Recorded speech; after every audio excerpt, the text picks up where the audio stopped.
Ya Allah, tolong buka hati kami, tolong buka pemahaman kami untuk membenarkan ayat demi ayat ya Allah. Ajari kami ruku dan sujud yang sebenarnya. Inna sholati. Ajari sholat kami yang sebenarnya. Inna sholati, sesungguhnya sholatku, sesungguhnya rukuku, sesungguhnya sujudku. Sujud yang betul-betul dekat denganmu ya Allah. Ketika sudah dekat dengan Allah, maka nanti sedikit demi sedikit akan dipahamkan ruku dan sujudnya alam semesta. Dengan bahasa lain, iki lo koncomu. Warka'u ma'arroki'in. Rukulah bersama dengan orang-orang yang ruku. Tolong jawab. Untuk menuju ruku dan sujud yang sebenarnya, butuh riyadhah? Ya. Butuh belajar? Ya. Gak bisa dengan main-main. Gak bisa. Semoga ayat ini memotivasi kita untuk ruku dan sujud bersama dengan alam semesta. Mereka terkadang lebih tunduk dibandingkan manusia.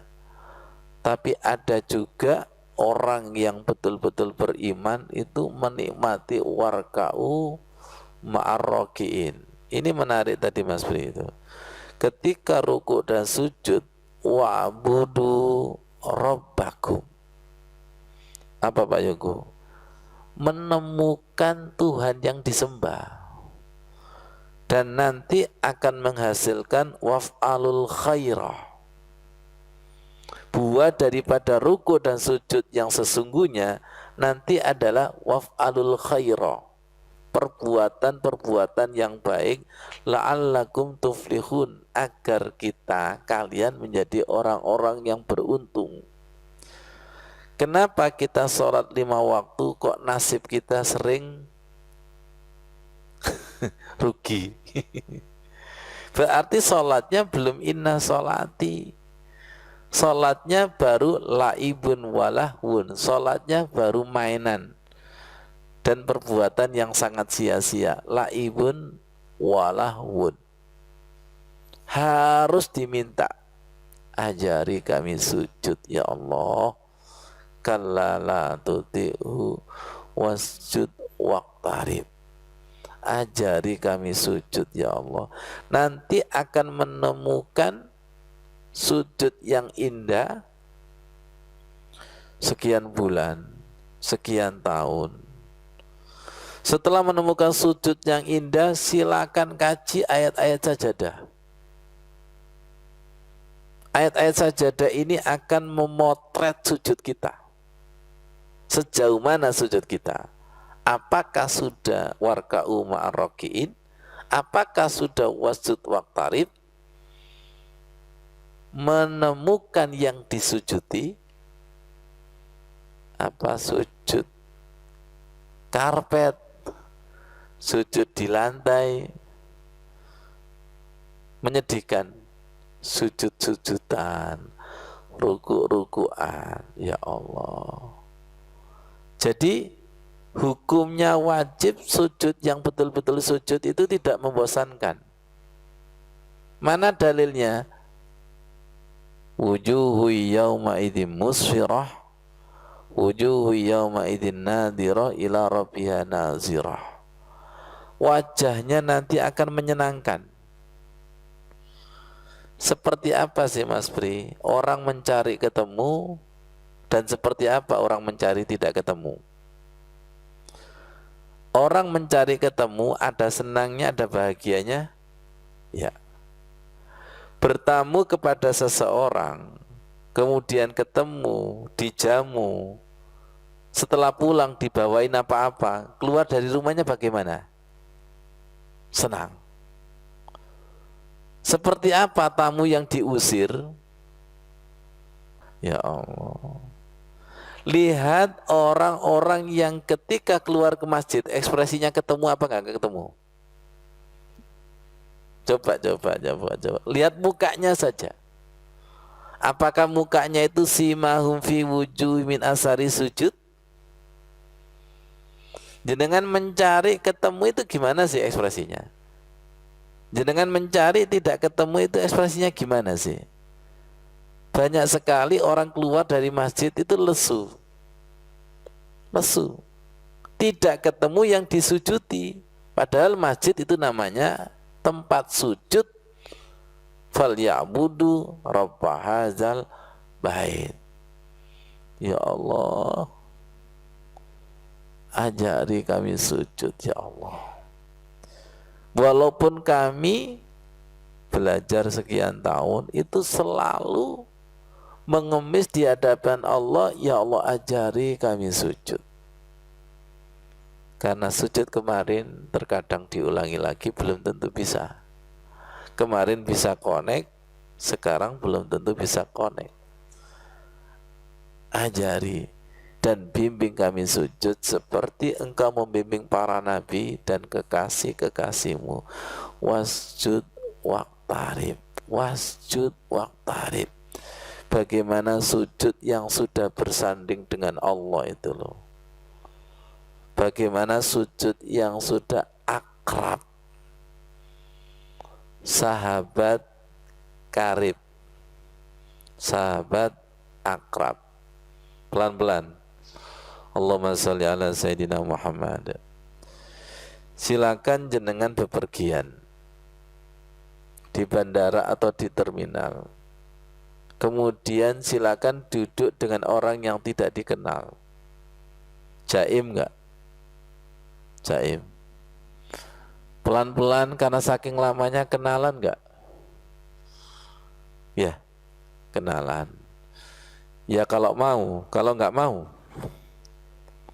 kenalan, proses.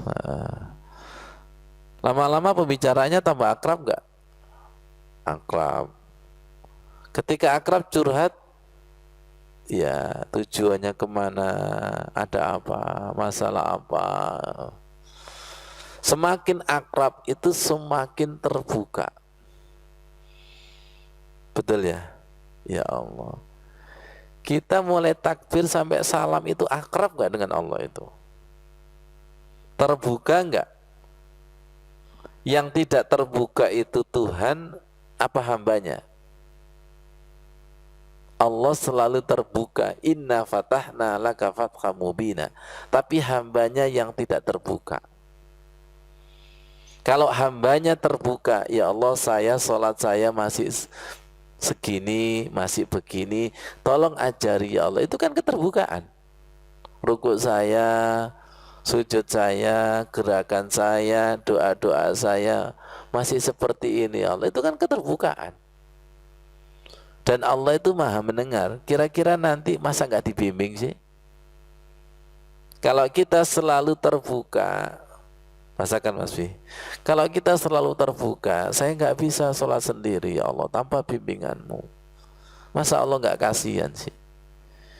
Kita ini sering menyombongkan ilmu, merasa bisa sholat sendiri, itu sombong.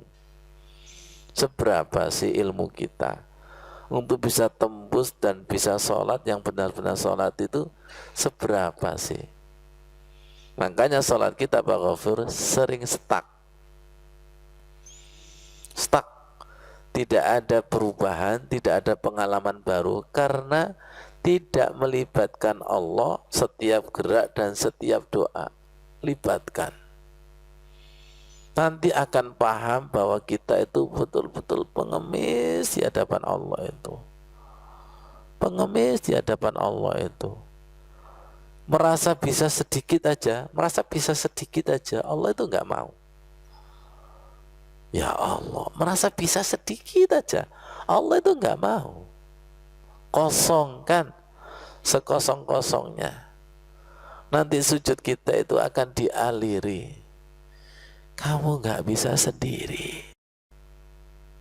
Nggak bisa sendiri kata Allah, nggak bisa sendiri kamu. Andalkan bimbingan Allah, andalkan bimbingan Allah. Nanti itu terasa sekali itu kalau dialiri bimbingan Allah itu. Ya Allah seperti ini ya Allah. seperti ini ya Allah, seperti ini. Coba ketika kita ngantuk, ketika kita capek, khusuk-khusuk kan Mas Fri? Gak bisa.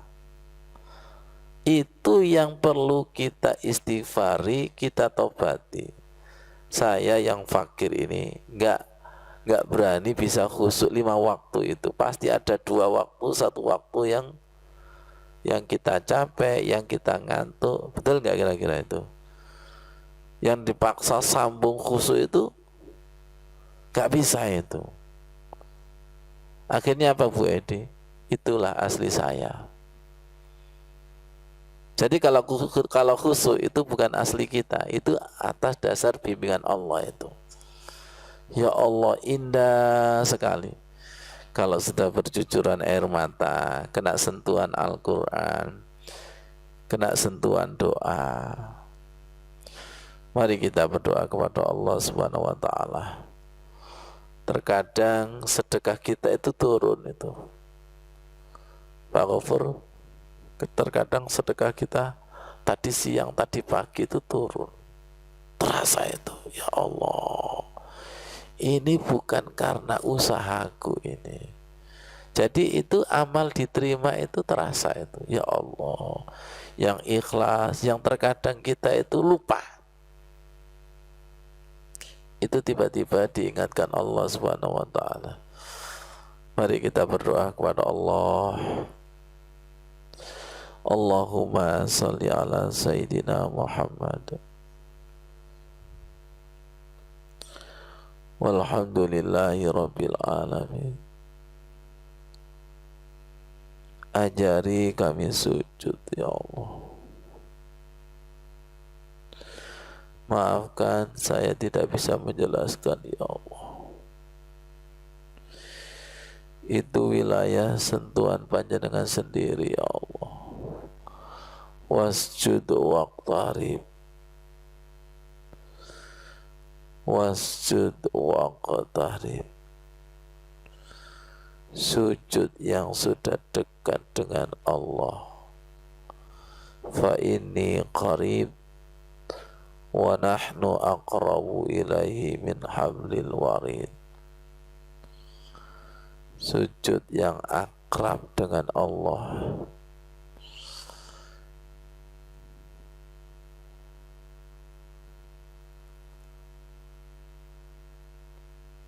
Rendah hati,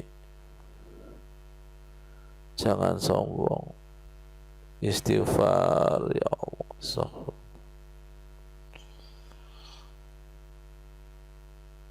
Buka hati kami ya Allah,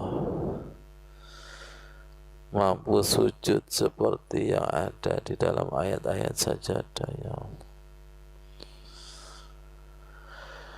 Ya ayyuhalladzina amanu,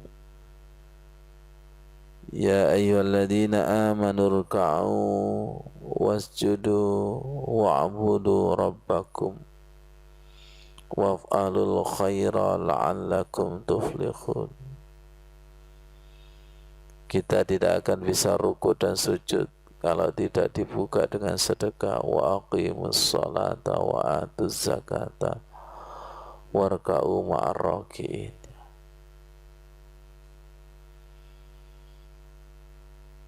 Doakan orang tua kita, doakan ya Allah. Kita harus melibatkan Allah. Bimbing ruku kami, bimbing sujud kami ya Allah, bimbing.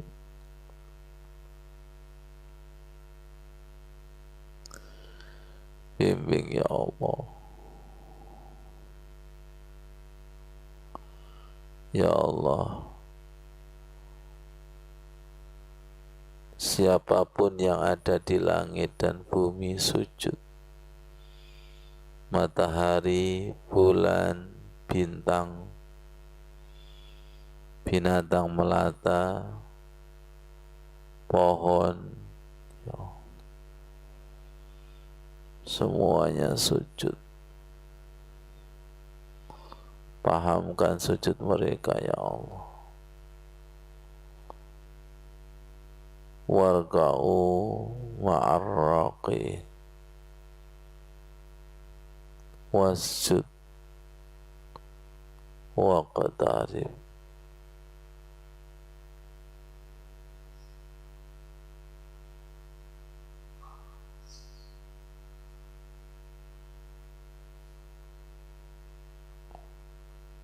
Ya Allah.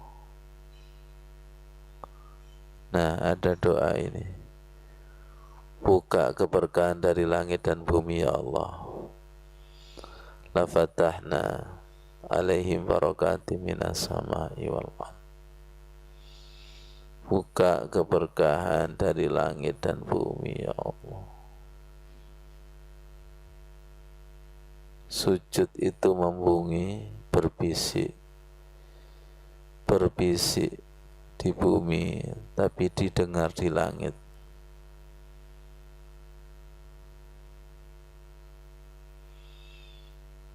Tarahum ruka'an sujada yabtaghuna fadla minallahi wa ridwan simahum fi wujuhi min asari sujud. Kita lanjutkan surat Al-Hajj ayat 78. Wajahidu fillahi haqqa jihadi huwa jatabakum wa ma ja'ala 'alaikum fid dini min haraj millata abikum Ibrahim huwa sammakumul muslimin. Jadi sujud yang betul-betul sujud itu butuh jihad, nggak bisa santai itu. Dan Allah juga memberikan keseimbangan bahwa agama itu dijadikan tidak untuk kesulitan. Selama kita sujud yang betul-betul sujud, pasti dibimbing. Sujud yang keterbukaan, sujud yang berilmu, bukan sujud yang sekedar sujud.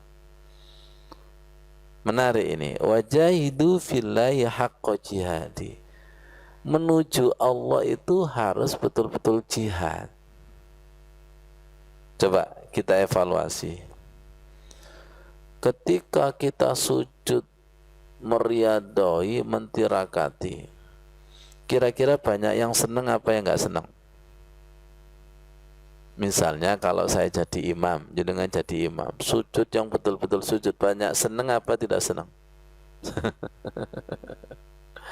Banyak yang tidak senang. Karena rata-rata semuanya sholatnya asal-asalan, sujudnya asal-asalan. Nggak ada jihadnya sama sekali, nggak ada kesungguhannya sama sekali.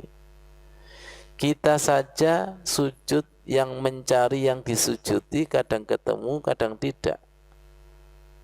Wasjud waqtarib, sujud itu targetnya adalah ada kedekatan dengan Allah.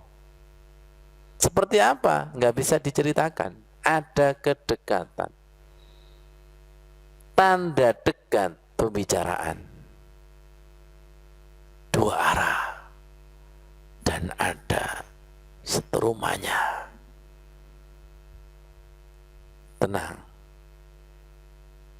Tanda kekasih, dekat dengan kekasih, ada pembicaraan dan tidak mau pisah. Sujud kita ini nggak mau pisah, apa ingin pisah?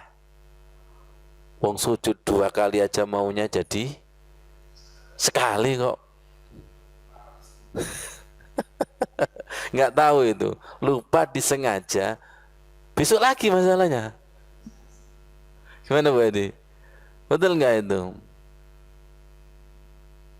Oke, mari kita evaluasi Aba Ripto, Aba Imam. Sujud kita ini sudah jihad apa belum? Jihadun nafsi, melawan nafsu kita yang enaknya itu asal-asalan. Nafsu kita itu kan rata-rata kerja santai bayarannya ya, amal santai pahalanya akhirnya kita ketemu yang namanya sujud mitasi, sholat mitasi. Nggak tahu salat kita itu KW berapa Pak Wazi, Pak Yoko? Salat kita itu KW berapa? Emas itu ada 24 karat, 23 karat, 22 karat.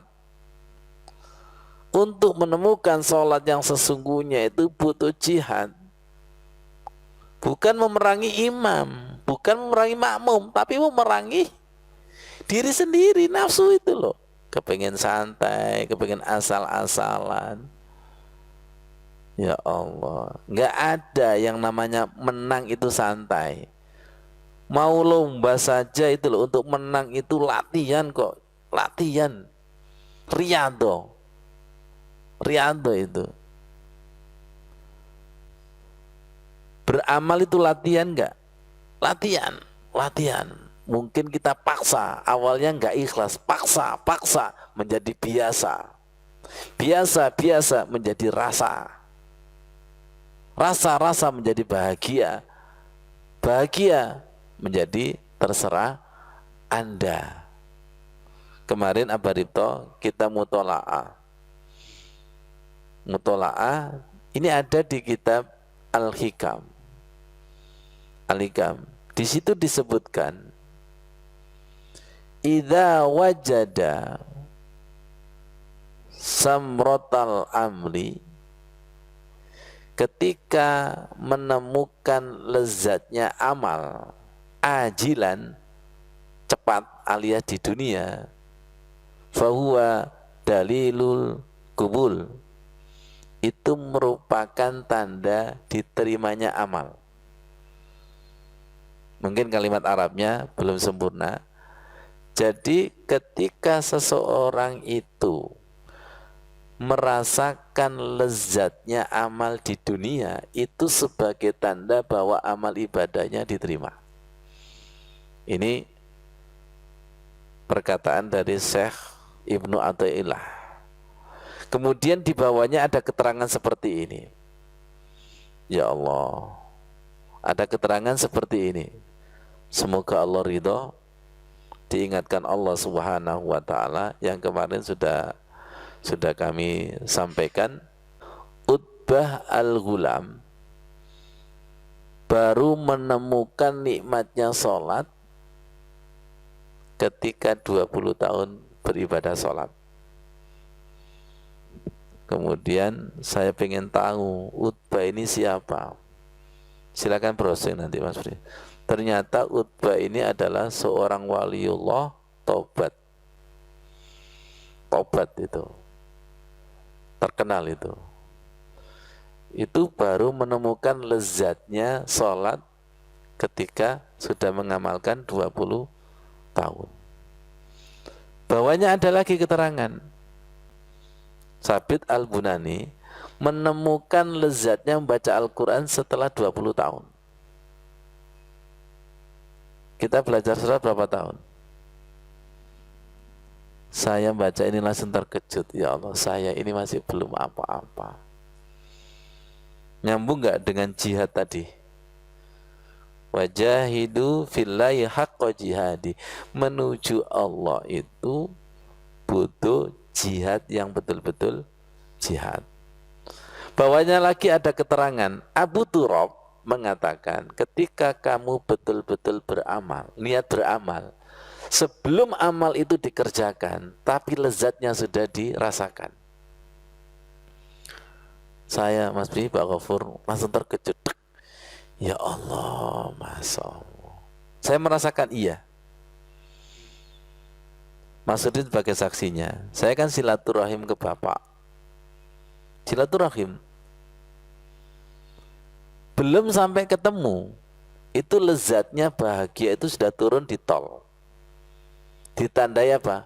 Sudah turun pembelajaran. Ridallah fi ridal walidain. Ya Allah. Kalau kita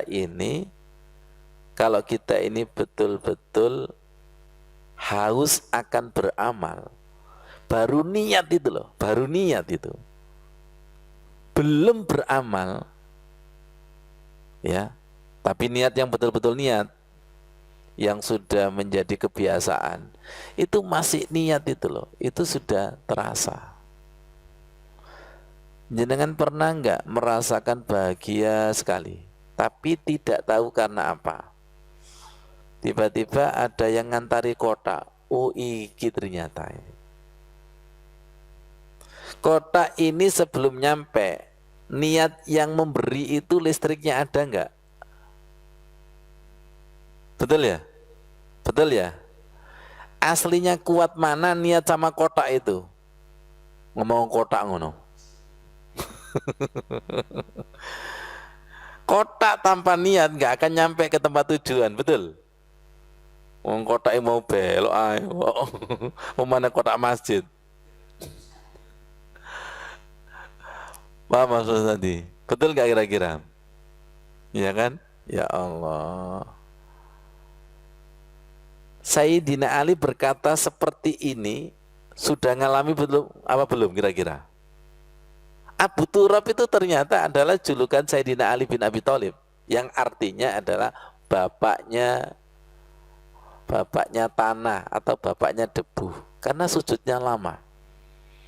Ada yang mengatakan karena ketika itu ada orang Yahudi mencari Amirul Mukminin, mana rumahnya Amirul Mukminin Ali bin Abi Thalib.